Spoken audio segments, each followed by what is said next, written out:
A study of Walsperger's world map and the geo-cosmology of Tasmania. A Benedictine monk named Andreas Walsperger from Salzburg created this world map in 1448 at Constance. It conforms to the traditional type of world representation during the European Middle Ages, and this representation of the known world accords with the contemporary monkish cartographic world view.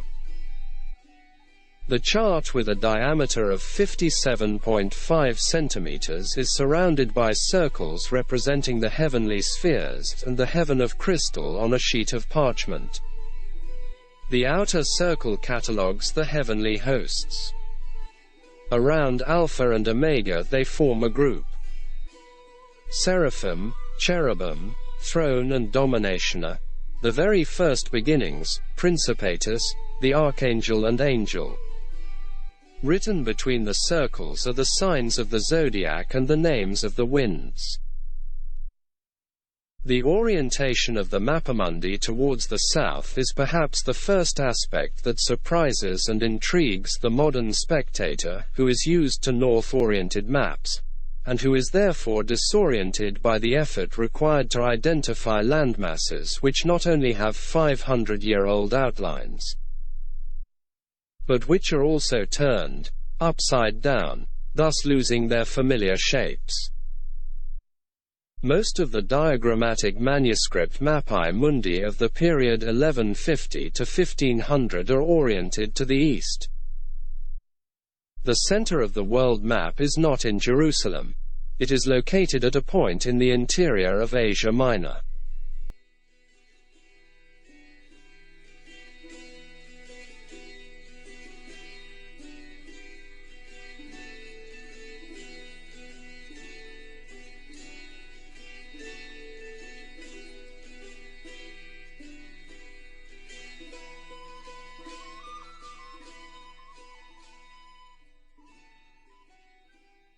The seas are painted green, the continental waters are blue and the Red Sea in the corresponding color. The small circles indicating the cities are black unless the city is Christian, where they are designated in red. Certain large cities are clearly visible, with their walls and towers.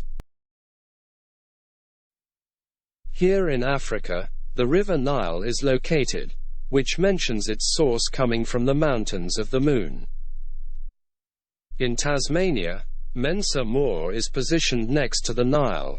Mensa is also a constellation, and is commonly called the Table Mountain constellation. Mensa is a natural satellite in the Milky Way, thus making it a mountain of the moon. Also written is troglodyte tres hand faces. Troglodytes who have 3 faces. Geryon was often described as a monster with either 3 bodies and 3 heads, or 3 heads and 1 body, and in mythology, famed for his red cattle. The Norway Peninsula, often referred as the Dragon's Tail on the map, looks a closer shape to the Norway Range in Tasmania.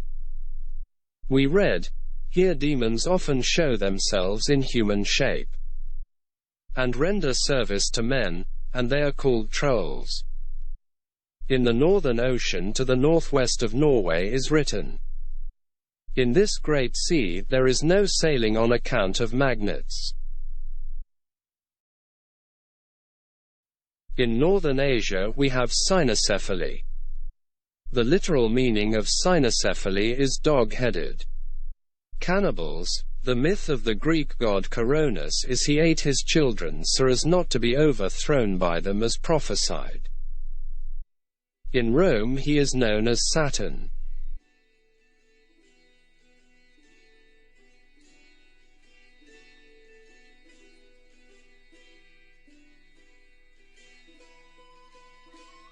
Humans with tails are noted.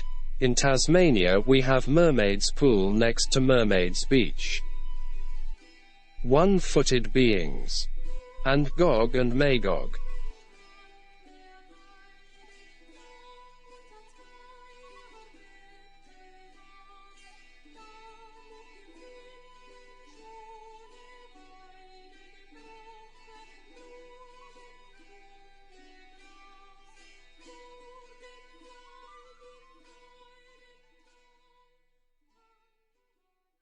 Another curiosity mentioned is long-eared beings, the Panoti, also called Phanasi, from the Greek words pan and ous for all ears, were a mythical race of people, described as possessing large ears that covered their entire bodies.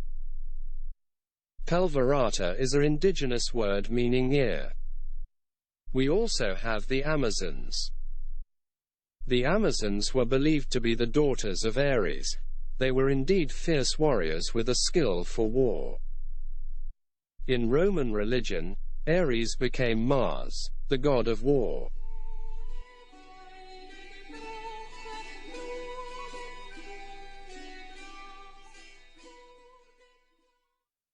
The term pygmy, as used to refer to diminutive people, derives from Greek pygmeos via Latin pygmae, derived from pygmy meaning a short forearm cubit, or a measure of length corresponding to the distance from the wrist to the elbow or knuckles.